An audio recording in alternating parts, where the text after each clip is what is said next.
The portion of Noach. Noach is one of the most interesting of all the personalities of the Bible. And also a personality which it is difficult to define. The Bible opens, Noach ish tzaddik. Noach was a righteous person. Tamim haya b'dorotav, wholehearted in his generations. Now he spanned a very long life, many generations. And that's the simple interpretation of wholehearted in his generations. But there are some who pick up in it, some who pick up on the word positively. If in his generation, which was so wicked, he was righteous, had he been in a generation of righteous people, he would have been much more righteous even. And there are those who see it negatively. Only for his generation and in comparison with the wicked of his generation was he righteous. Had he been in the generation of an Abraham, he wouldn't have been accounted for anything. That's what Rashi says. And the question is, just about everything that we hear about Noah in the Bible is positive. Except for the fact that he got drunk. That's a different story. And we'll come to it perhaps next year. Please God. But why even imagine that he would have been less righteous had he lived in the generation of an Abraham? And the Maharal of Prague puts it very, very well when he says that both Noah and Abraham had to confront the same kind of situation.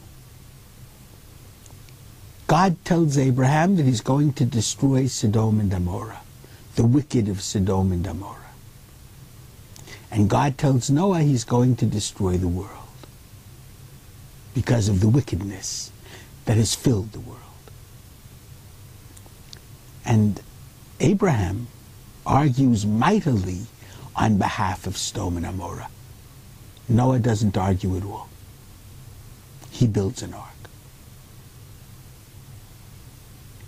Because of this, because he seemed to be only concerned with himself and his family and didn't even argue on behalf of the world, Noah, had he lived in the generation of Abraham, wouldn't have been accounted for anything. There's another view. And the other view is that it took Noah 120 years to build the ark. Why did it take him so long? And the answer given by that view is Noah was trying to convince everyone to repent. And then the world would not have been destroyed.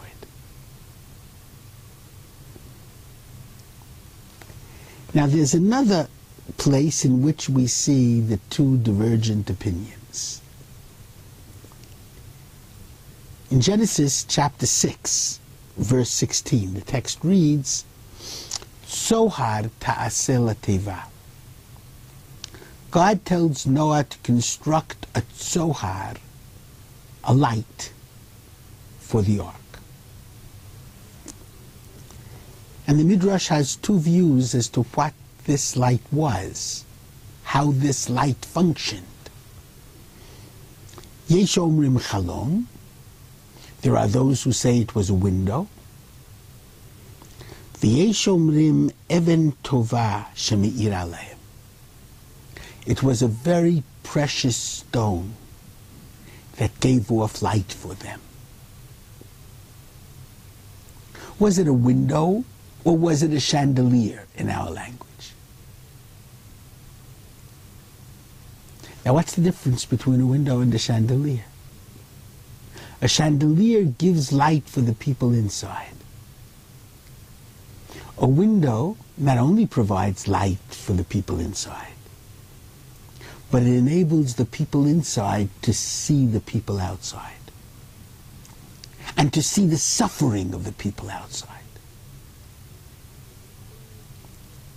Whether Noah was righteous only for his generation or would have been righteous in any generation depends upon whether Noah really cared about the rest of the world or not.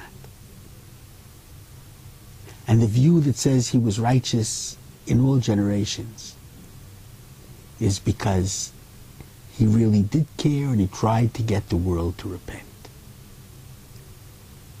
And that's the view that would say that the light was a window, because Noah did look out and he was sensitive about the suffering of the people round about who didn't get to get into the ark.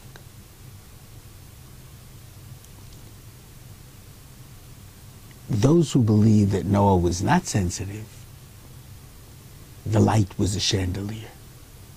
He only cared about himself and his family and the people who were in the ark and the animals who were in the ark. He wasn't even interested in looking out. He only looked in. At the end of the day, perhaps Noah's drunkenness demonstrates that he was really only concerned with himself, and not even in the way in which his actions would impinge on other people. Be that as it may, there are two ways to look at Noah, but there's only one way to look at the Jewish ideal and the Jewish vision. And the Jewish vision is that we must always reach out and try to bring Torah and contentment to every single Jew and even to every human being. Shabbat Shalom.